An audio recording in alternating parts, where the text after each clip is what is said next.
I received a video a few days ago from some friends of mine at my previous church.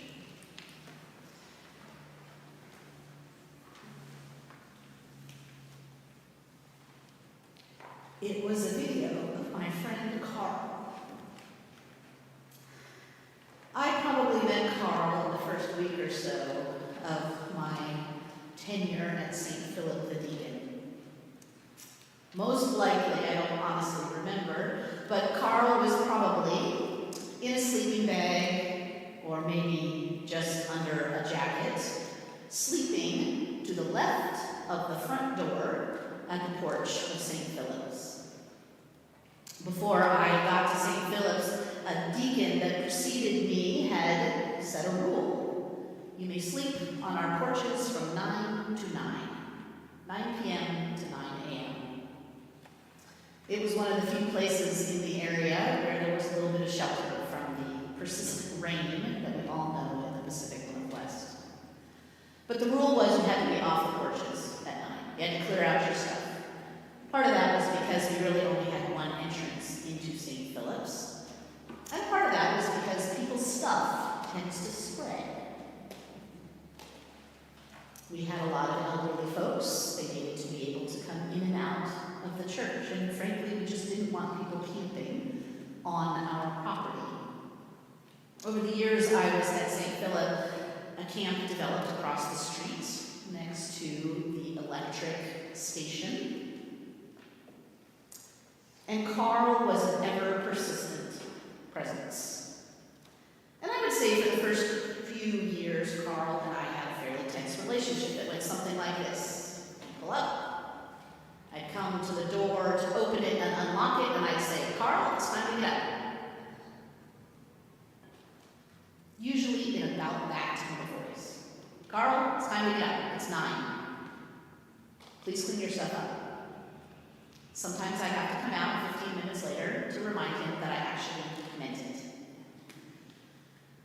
Carl and I had words on occasion, more than one occasion. I have been called every name in the book by Carl. But he stayed. And then I noticed he was getting a little bit more hostile, and so was one of the employees of the parish. This employee was responsible for cleaning the grounds, and to be fair to him, Carl and various other folks, especially in the camp across the street, made that job difficult. We didn't have a lot of grounds, but we did have an alleyway that was not particularly visible, with 2 large garbage cans with a nice space in between them that for some became a toilet. It was frustrating, to say the least. And there was a constant debate in our parish about what to do. I was pretty insistent that we not shut off all of the spigots of water.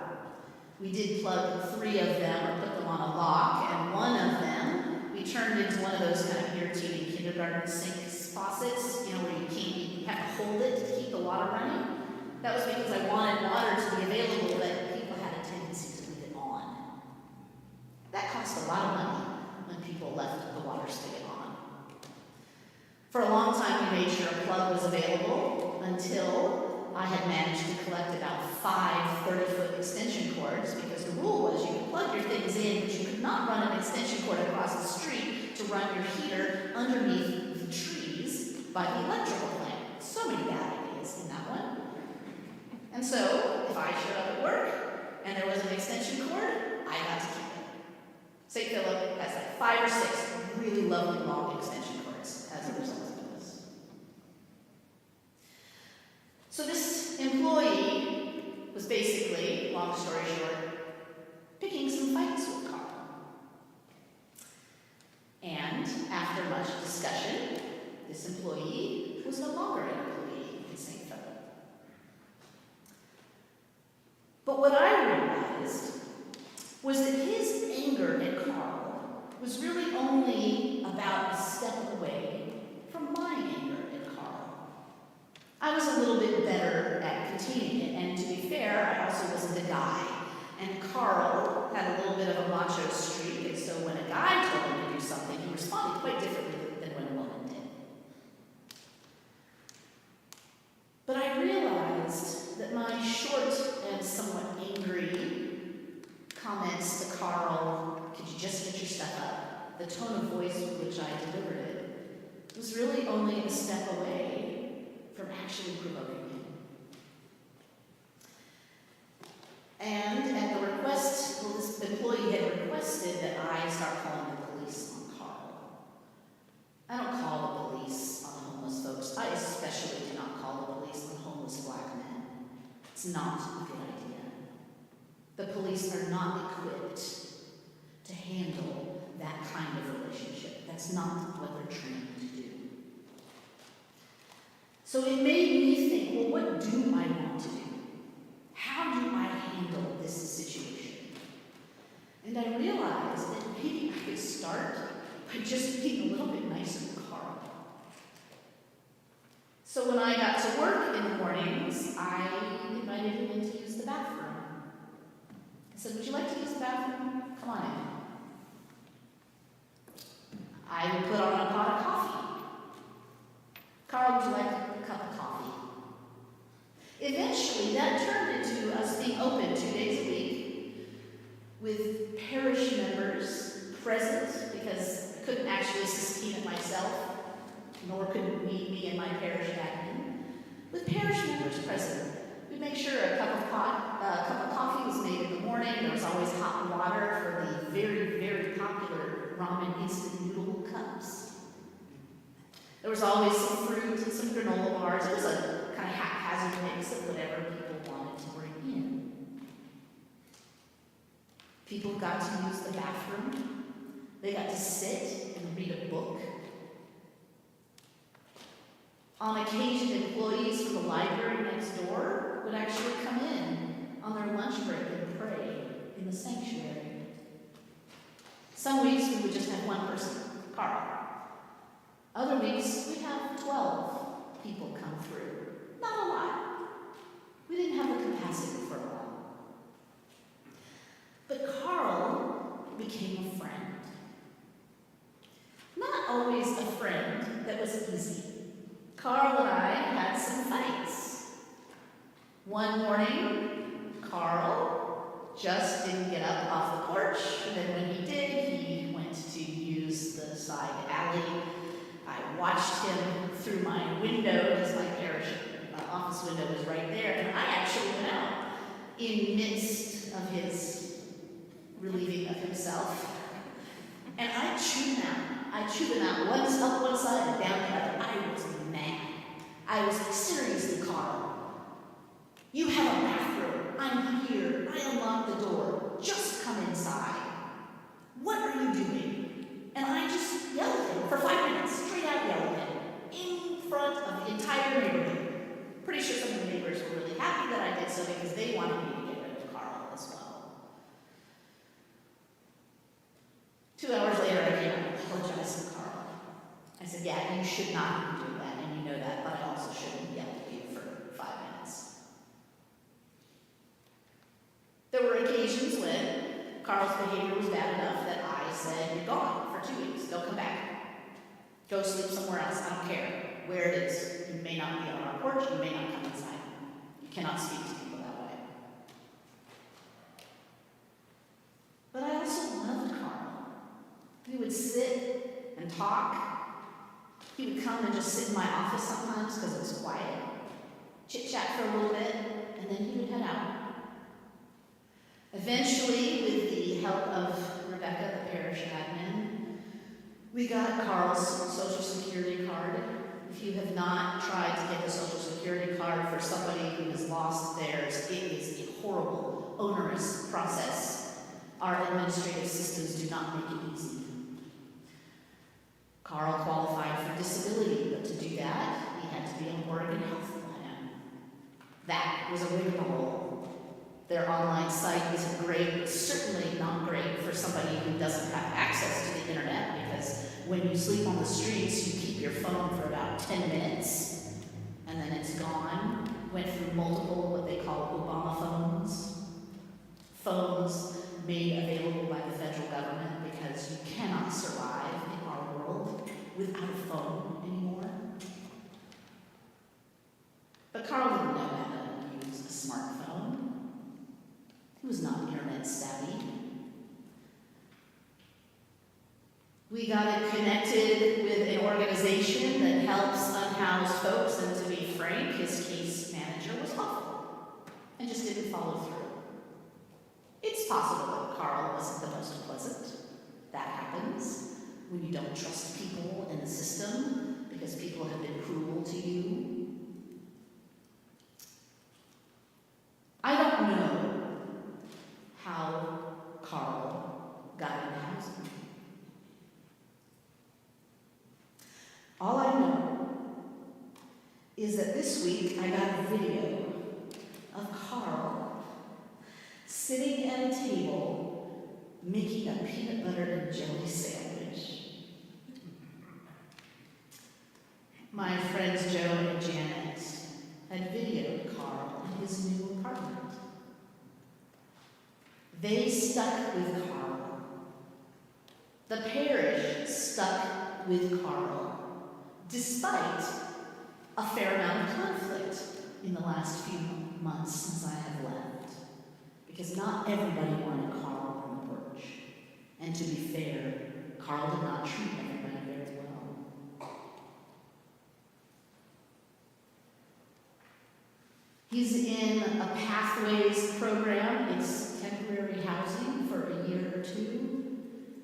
It comes with the kind of support that somebody who's been living on the street for almost 2 decades needs. Carl doesn't do well around groups of people, which is why a shelter was never an option for Carl. Carl uses drugs to keep himself warm at night, because that's what meth does.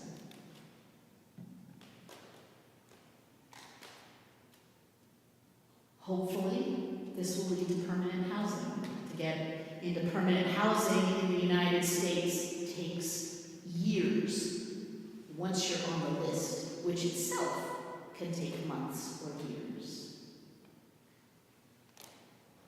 Carl has a home. I didn't get to see that home, and I didn't get to be the one that helped him do that. But God is glorified in Carl.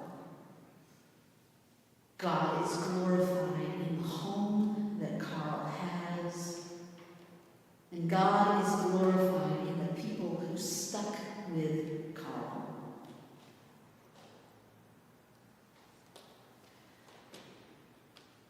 Jesus prays this prayer knowing full well that he is leaving. He's not just taking a trip somewhere. He's leaving in probably the most traumatic way you can leave a set of friends who have been following you for years. He is executed. He is executed as a criminal who has resisted the powers of the world that do not want to care for people like Carl. He has been executed because he insists that the love of God, which he, as God in human body, embodies, is a love which cares for people who behave badly. Every single one of us in this room behave badly. Sometimes our bad behavior is very obvious to us and to those around us. And sometimes, especially those of us who have homes and comfort and privilege, we're just much better at masking our bad behavior. But God is with us regardless of our behavior. There is nothing we can do, nothing that will separate us from the love of a God who decided to be with us so fully that God becomes one of us and embodies for us what the love of God looks like in the real world. The language of John can sound so lofty, but the life that Jesus lives in the Gospel of John is one where love has hands and feet, where love feeds people, it sits with people, it puts up with bad behavior. Remember, Jesus didn't just feed the 11 good disciples, he fed Judas as well. Jesus washed all of their feet, knowing full well that one would betray him and all would desert him. And so Jesus prays that the one who has given him everything, through Jesus, gives everything to his disciples. This prayer we read in this interim waiting time between that moment when Jesus has ascended. The ascension was celebrated on Thursday. And in the Gospel of John, the ascension is actually the point of the story, not the resurrection. Incarnation, crucifixion, resurrection, and ascension. Because it is in the ascension that God goes back to God. That God become human goes back to God. That is the path, the cycle, the pattern of all of creation and of us as the one in whom God incarnates God's self. That's the prayer that Jesus prays. Be with them, even though I am not with them and I am leaving. Be with them. It is the promise of the Comforter, of the Advocate, of the Spirit, who comes so that we can love as Jesus loved. That love looks so many different ways. It looks like gathering to pray and eat at table.